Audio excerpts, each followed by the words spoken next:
Well, my name is Brian Wright. I'm the Research Services Librarian for the Division of Business and Leadership here at St. Mary of the Woods College. And today's session really is designed to be a next step for us to continue to think critically for how we engage these wide variety of tools that are available for AI, specifically in our academic research. And how do we do this responsibly?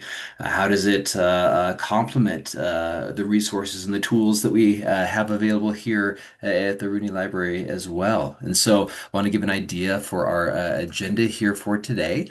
Um, we want to go ahead and start thinking through when to use AI, when AI is helpful, and when library databases are the better way to go, or also how they work together. We want to go ahead and continue to build some awareness over AI's strengths, but also its limitations, and to explore also where AI is already embedded in some of the library tools that we have available to you here. We want to go ahead and learn how to use the library, just could provide kind of a little quick walkthrough way to use the library to fact check any AI research that you may be doing. I know that today there is so much we could talk about around AI and research. There's certainly ethical concerns, there's data privacy, there's questions of how and when AI is appropriate to use in writing your papers, when it's not. So think of this as just another piece of the puzzle to add to maybe some of your already the knowledge that you do have around AI. But we're just a recognition that we're all in this kind of shared journey of learning how to thoughtfully integrate AI into our academic research and scholarship, and this will be another step for us. So, with the advent of AI and the many tools that it's offered, there's sometimes even the question of, well, AI is here, so what does the library still do? And so, AI certainly changes the dynamics, right? And the tools for how we go about research. But the library is still vital and a vital part of the research process. In other words, AI is not replacing libraries in any way, but it certainly changes how research happens and how we go about it. So AI can accelerate research and be a really helpful piece for that, but it doesn't replace the library's role and the infrastructure of research rather, or knowledge production and communication, how these things work within the university. So. Libraries still really are the trusted spaces for curated academic resources. We know that AI can be limited in what it's able to search. A lot of scholarly journals and research sits behind paywalls that are available through databases, but that aren't accessible for many AI programs. So even when AI is able to go in and reference them, it may not have full access to the content of those papers. It may cite them incorrectly. And so the library is still the place that can provide direct licensed access to a lot of the materials that we use. As far as transparency, we know that it's vital that we know where our sources are coming from, who authored them, how the research was conducted, how the work was reviewed, and the library provides resources for that, along with academic integrity there, right? In the research ecosystem, in the university, libraries remain the trusted space for credible information, for traceable information, for accessible information. So, that all being said, used wisely, AI absolutely can amplify your research. And when we use AI, we just have to realize that we're using it as a tool. And as researchers, we have to take onto us the responsibility to ask, or how what we're going to ask AI to help us figure out, how we're going to phrase our prompts, what context we're going to provide for what we're looking for, how we're going to evaluate the results. Those are all things that, as researchers, we're responsible for as we use this new tool. So there's kind of a helpful quote here by Henrik Nyberg, as he says that think of AI as a colleague, a genius, but also an oddball with quirks. You need to know when to trust it and when to double check. And so the real magic happens with humans plus AI. So, in other words, we want to learn how to combine these AI tools and library tools in research. We want to know how to be good stewards of this tool. And so that's kind of our goal here for today.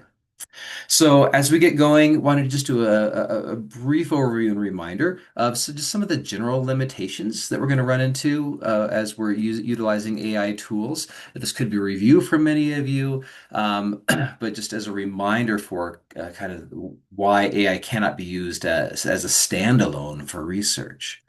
Broadly speaking, how AI works is that it's predicting language. It's a predictive tool. It's not there to verify facts. And so, because of that, it can even sometimes invent sources there. It can hallucinate.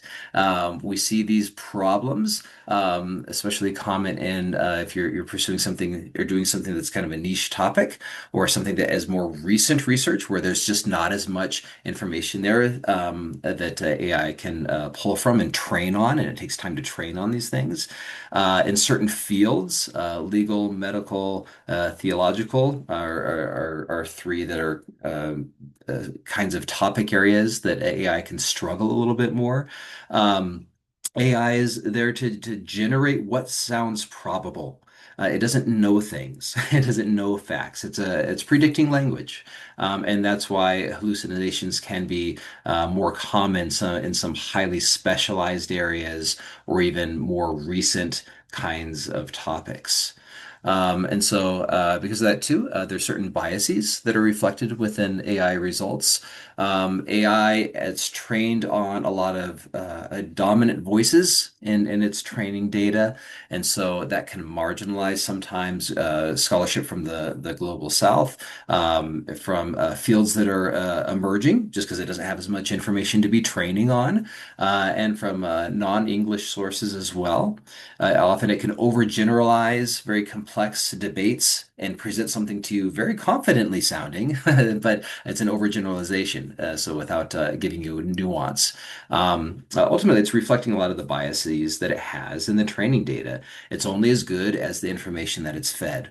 And it's can be limited in terms of what information it is fed to train on to give you the results that you're wanting. They are trained on large data sets, but data sets, as we know, aren't neutral. They can reflect a lot of the dominant publishing patterns, language patterns, and so ultimately a lot of that can flatten, it can nuance, it can obscure minority perspectives, whether that's geographical minorities, ethnic minorities, even disciplinary minorities in those emerging fields. So, lastly, here, the opacity of it. AI programs rarely show how they arrived in the answer that they may be providing you. Um, there are some newer tools where you can click on, walk me through your thinking pattern, your reasoning pattern, your language pattern on what helped you arrive to that. But that's not the case with a lot of the AI tools out there. In contrast, library sources can show these things. It can show you the authors, the methods, embedded in the metadata behind the articles that you see. You can see those authors, those methods within the resources themselves. You can see the context that the resource was published in there too. So AI is certainly a great tool, but it creates another level of responsibility to be information within information literacy for us to be more literate, more digitally literate, so we know how to use this tool well, and we know some of its potential limitations and also strengths as well. So, with that being said, let's start looking at it through that lens of tools. Okay, the AI can be a very helpful tool, but we need to know kind of which tasks it can be most helpful for. So, just as an example, AI tools can be very helpful when you need some support, especially kind of on the front end of a project with topic exploration or brainstorming, trying to put some things together, trying to see what are the different nuances within a given field or different ways you could go within a given topic. It can be used to the second point there on the left, clarify a concept. in more plain language, or you could have it clarify a concept on whatever level you want. You could say, hey, clarify this for on a 12th grade level or on a graduate level, and it'll go ahead and can clarify based on kind of that level you want it to be clarified in. It can help you as you're trying to think through search terms or keywords related to your topic. It can be very helpful for that. It can help, again, generate some general research ideas. It can analyze some trends, maybe highlight where some potential gaps are in a topic, maybe even can hint towards what some emerging topics are within the field that you're looking to explore. And so, again, these all can be very helpful at the beginning of a project. It's a very helpful tool for data scraping as well. It can scrape this data from websites. It can collect a large amount of relevant information and analyze it. And so that's a very popular use of AI and a very helpful use for AI. So it can be a very helpful tool when we know to use it. But we also know that library tools are still vital as well. And so libraries are still the places, again, to go for peer-reviewed, citable sources, for authoritative data, for authoritative statistics, trying to get a sense for disciplinary context, trying to get more transparency in where does a resource come from, so you can find its provenance, where it's coming from as well. And then also long-term access, stable citations. The library is the way databases are set up offer those kinds of tools for you. So AI is certainly fast. Libraries are very reliable, and strong research needs both of these things here. So the good news is sometimes these two tools come together. And so we do have some places within some of our databases where AI tools are being integrated. So combining the best of both worlds there. And one is through EBSCO AI Insights. And in a moment, I'll go ahead and go to kind of a live showing here, and we can walk through what this looks like here. But through AI Insights, through EBSCO, it can provide some concise summaries for any kind of document that you're looking at, gives some bullet points to help review the document, and it helps you rapidly review it. Get a sense for what is this article about, so even faster than like an abstract might give you.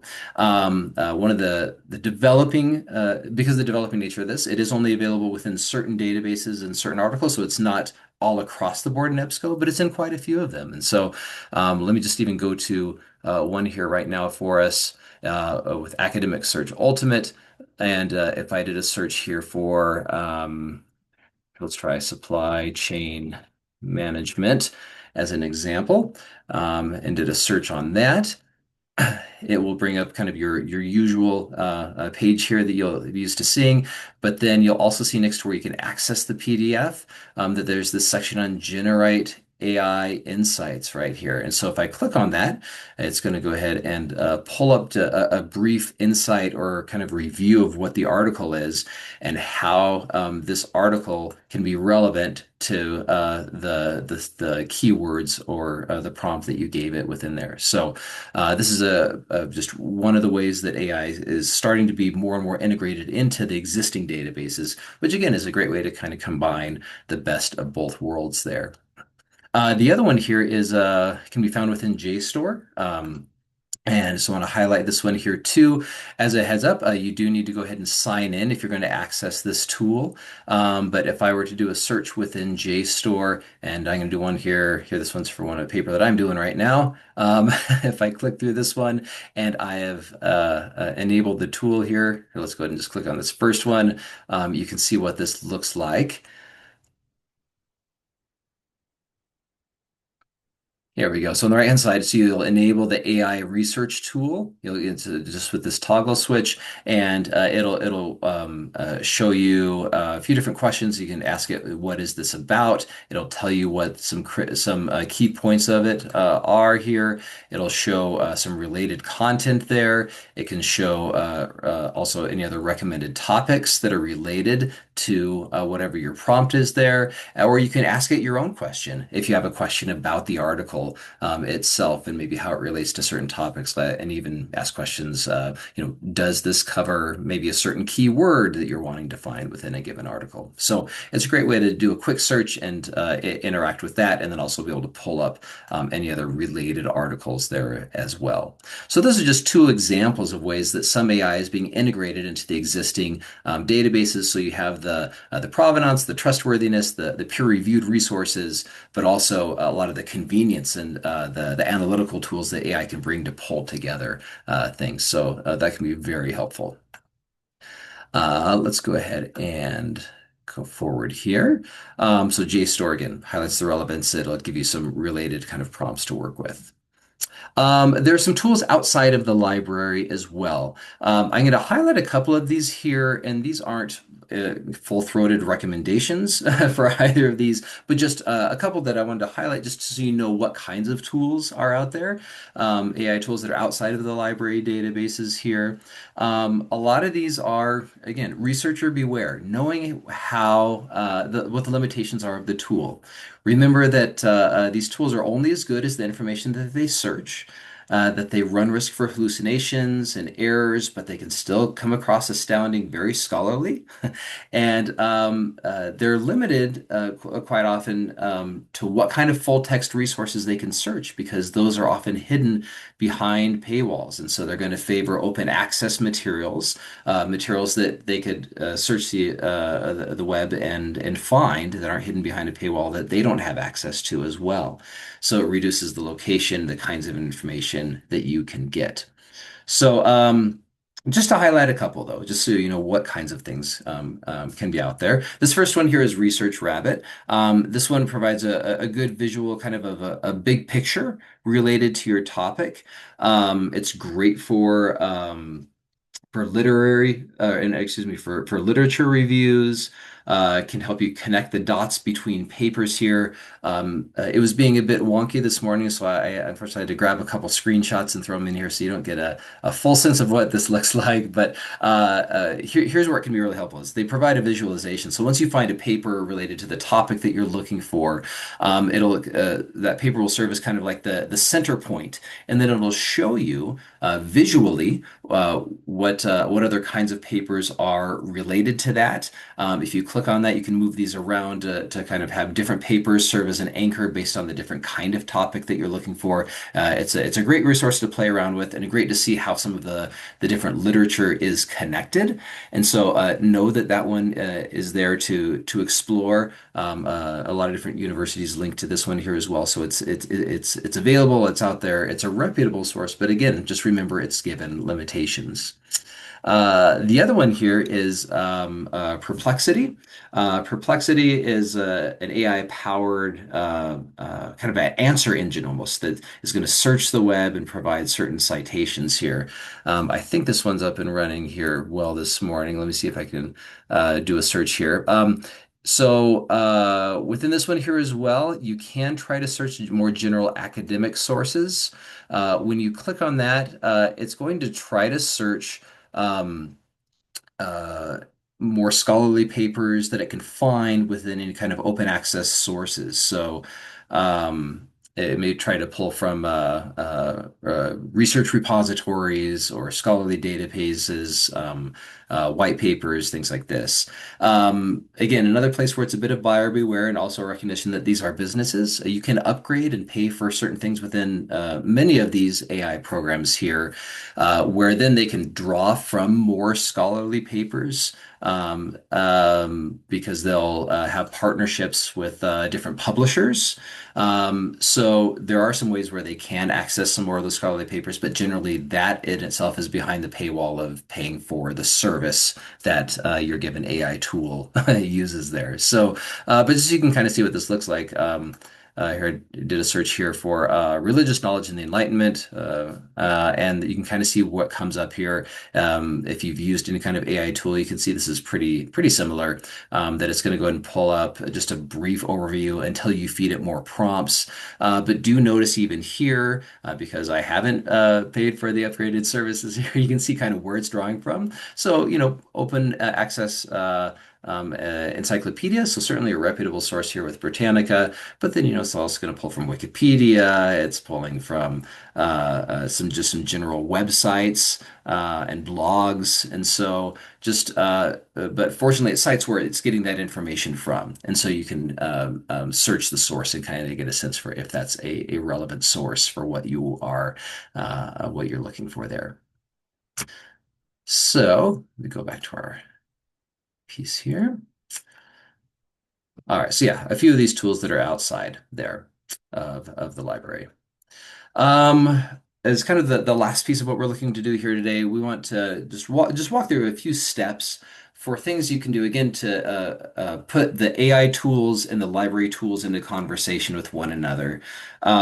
There's always the need to fact check your AI research, to maybe trust but verify, to use kind of that common phrase, right? That recognize that the AI search results that you get, as you've probably seen before, they can sound super, super convincing, right? Um, and so know that behind that convincing argument or that convincing presentation that it may be giving you, you still want to be able to double check those, and trust but verify. So a few steps here to do that. Um, Verify that the source exists. AI, as we mentioned, can often hallucinate sources, make them up, and they can sound very real and very credible. So you can always go into the library database and copy that title into a search and confirm first just that the author, the journal, the publication exists, and that it's cited correctly there as well. If you don't do this, know that your instructors and your professors can and do these things. And so, as an instructor, I've run into many of these before, where there's an article that sounds like it would be relevant, but when you go to search it, it actually just doesn't exist. And so, know that that's an important thing to do, is just to make sure that the source that it's purporting to quote from is out there. Secondly, here. Check the quality of the source. So once you've looked up the source within the library database, you can confirm that it's a peer-reviewed source. You can confirm who the author is. You can do research on their credentials. Even find out if the journal is reputable in this field. This second step here relates a lot to some of maybe the other videos that we have, even on the crap test, right? If you've seen those before, right? How do you check the credibility of an article? And this is kind of related to that quality of a source. The third one here, verify the claims and statistics. Again, the answers the AI will give you will sound very convincing and very confident as well, and will cite statistics and quotes and various claims about research shows X, Y, or Z, and it may be very true, but you want to know where that statistic is coming from. Where is that quotation coming from? Is the quotation correct, right? When it's saying that research shows, whose research? Okay, so it's always helpful then to search for the original study. Where did that statistic come out of? And find that source that came from, or that quotation came from. Check articles, check the academic reference works that are available through the library to confirm some of these claims that the AI has generated for you. And then use that AI as kind of the starting point, certainly, but then make sure that when you do the actual citation, that is coming from the actual scholarly source that you have vetted and verified there. Fourth is with this cross-check controversial or complex claims. Remember that AI certainly it's there to, will provide an overview, but on topics that require nuance, on topics that require, or that are newer and emerging, or that need more scholarly sources to draw from, AI may oversimplify things. And so check out literature reviews. There are certainly AI tools out there that can help you with some of these literature reviews to get you going, but then always come back around to scholarly and peer-reviewed ones there, and compare multiple peer-reviewed articles there. AI can often present issues that are contested and present just kind of one angle, or present something as, well, this is just what the consensus is, when it's not. As just a means to wrap up as our time comes to an end here, some three general ideas. Remember that AI is a research assistant. It's there to help bring pieces together. It can think and sift through things super quickly. They can be a very helpful tool as an assistant, but it's not an author. We don't want to think that it's there to help us generate our papers, generate our results. It's there to help, not to generate. Ideally, there. Secondly, that libraries can make AI safer, more ethical, and more powerful. So we can see in some of those spaces where databases are starting to bring in and combine some of these AI tools, and that will certainly continue. That combination can be very, very helpful as we bring those two together. And that the strongest research will combine human judgment. Okay, so we're still responsible as researchers to judge and to sift through the results that AI gives us. And when we combine that with the efficiency that AI can bring and the credibility that library tools and databases and resources can bring, that these three can work together for some just amazingly helpful research tools. We'll have time for some Q&A here in a moment here, but just to kind of as a final wrap up here, certainly always feel free to touch base with me if you have any further thoughts, questions, suggestions. We certainly want to grow our resources here as well, and so always glad to hear from you with that. There's my contact information there, and any of the other librarians, research librarians, are glad to help here as well. And then finally, we do have another webinar coming up. This one's geared a bit more towards teaching faculty, but wanted to highlight this for you all. Teaching research in an AI era online. It's going to be led by our fearless leader, Dr. Rusty Tryon, and it'll be coming up here on Tuesday, March 17th. And there's details available on the library website there. So what I'm going to do here, I'm going to go ahead and stop the recording and then open up our last couple of minutes for any kind of Q&A or thoughts or suggestions that you may have here. So let me go ahead and get that recording stopped.